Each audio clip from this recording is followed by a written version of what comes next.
வணக்கங்க, எல்லாரும் நல்லா இருக்கீங்களா? இன்னைக்கு நம்ம ருசியான முறுக்கு செய்ய போறோம். அது எப்படி செய்யறதுன்னு பார்க்கலாம் வாங்க.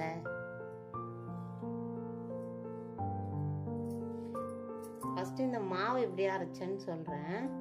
மாவு 1 கிலோ பச்சை அரிசிக்கு 200 கிராம் உளுந்து போட்டேன். அரிசியை கழுவி காய வச்சிடுங்க. உளுந்தை லேசா வறுத்துட்டு சூடாகணும். அப்படி பிடிச்சி பார்த்தா சூடா இருக்கணும், அவ்வளோதான். செவரெல்லாம் விடாதீங்க. உளுந்து அப்படியே போட்டு அரைச்சிட்டு வந்துடணும். நம்ம இந்த மாவு பிசைஞ்சிக்கலாம். மாவு எப்படி பிசையத்துன்னு பார்க்கலாமா? ஆப்ப சோடா இது, அது தண்ணியில் போட்டு நம்ம கலக்கிக்கலாம். தேவையான அளவு உப்பு போட்டேன். இதை நம்ம பிசைஞ்சிக்கலாம். நம்ம இப்படி ஊற்றி தண்ணி ஊற்றி கொஞ்சம் கொஞ்சமாக பிசையணும். தண்ணி ரொம்ப ஊற்றக்கூடாது, கொஞ்சம் கொஞ்சமாக பிசைஞ்சிட்டு அதுதான் முறுக்கு நல்லா சாப்பிட்டா நல்லா இருக்கும்.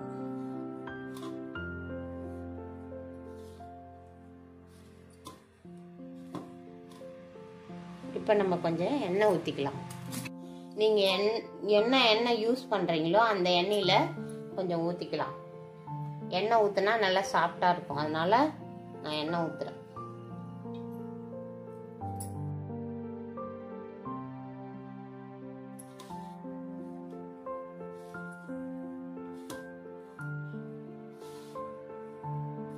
எல்லா மாவுமே நம்ம இப்படி பண்ணணும். அப்படி பண்ணாதான் முறுக்கு நல்லா டேஸ்டா இருக்கும், ருசியா இருக்கும். இந்த மாதிரி பண்ணிட்டே இருங்க. ரொம்ப நேரம் பண்ணிட்டு, ரொம்ப நேரம்னா அந்த மாவு எல்லா மாவும் கலக்கணும், அவ்வளோதான். மிக்ஸ் ஆயிடுச்சுன்னா இப்படி பண்ணிட்டே இருந்தீங்கன்னா அதுக்கு ஒரு தனி டேஸ்ட் கிடைக்கும்.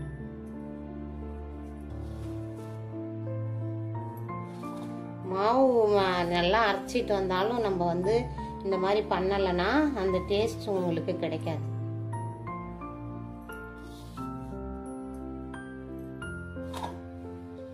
இப்ப பாருங்க, எல்லாமே கலந்துட்டோம். அந்த மாதிரி இப்ப தண்ணி ஊத்தி பிசைஞ்சிக்கலாம். கொஞ்சம் கொஞ்சமா தண்ணி ஊத்துங்க. நிறைய தண்ணி முதல்ல போட்டீங்கன்னா அவ்வளவா நல்லா இருக்காது.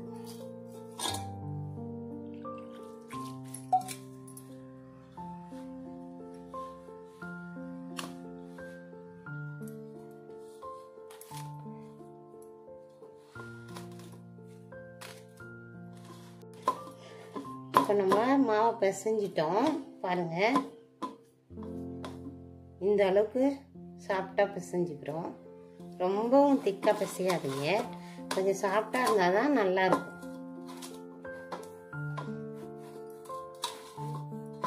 இப்போ நம்ம எள்ளு தண்ணியில போட்டு வச்சிருக்கோம்.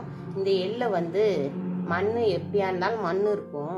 சில பேர் என்ன பண்ணுவாங்க, மண் இல்லாத எள்ளுன்னு சொல்லிட்டு போட்டுவாங்க. அந்த மாதிரி போடவே கூடாது. மண்ணே இல்லைன்னு சொன்னாலும் நம்ம இந்த மாதிரி தண்ணியில போட்டுட்டு இதை வடிகட்டணும். அப்பதான் அது மேலோட அப்படி வரும்போது மண் அடியில நின்னுடும்.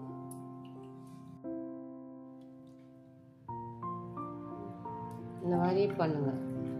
அதுல மண் அடியில இருந்தா நின்னுடும். மறுபடியும் தண்ணி ஊத்தி எடுத்துக்கலாம்.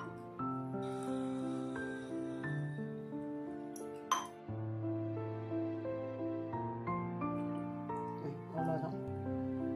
இப்ப நம்ம இந்த எள்ளு இதுல சேர்த்துக்கலாம். சேர்த்து இது நல்லா கலக்கிக்கலாம்.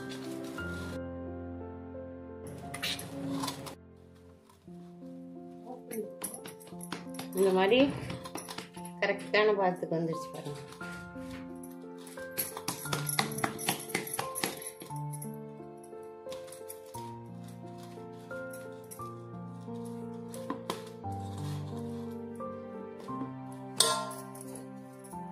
இப்ப தொட்டு பாருங்க, நல்லா அழகா உள்ள போகுது.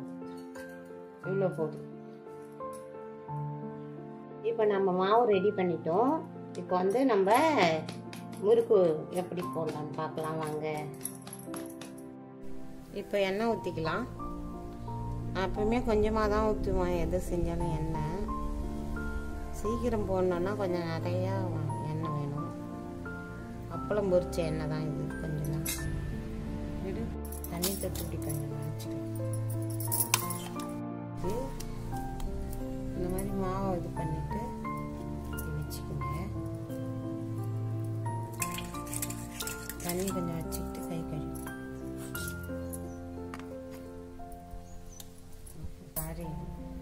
கரண்டி வச்சே புழிஞ்சிக்கலாம். இந்த மாதிரி கை வச்சுக்கோங்க, ஈஸியாக இருக்கும்.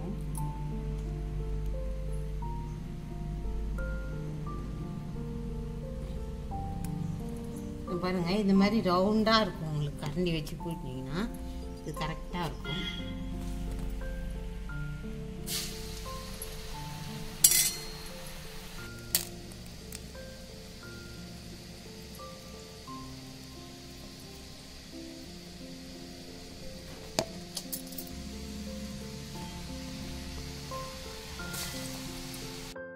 பக்கத்துலேயே தண்ணி வச்சுக்கிங்க. இந்த மாதிரி கையை அலசிட்டு இந்த மாதிரி இது பண்ணிட்டு ஈஸியாக போட்டோம்.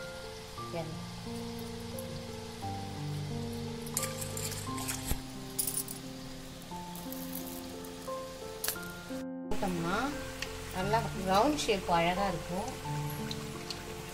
இது வந்து இப்படி தள்ளிக்கணும். தள்ளிக்கிட்டு நம்ம போட்டோம்னா தான் போடும்போது ரவுண்ட் ஷேப்பாக இருக்கும். இல்லைனாக்கா இது கூட போட்டோம்னா அது கோணிக்கும்.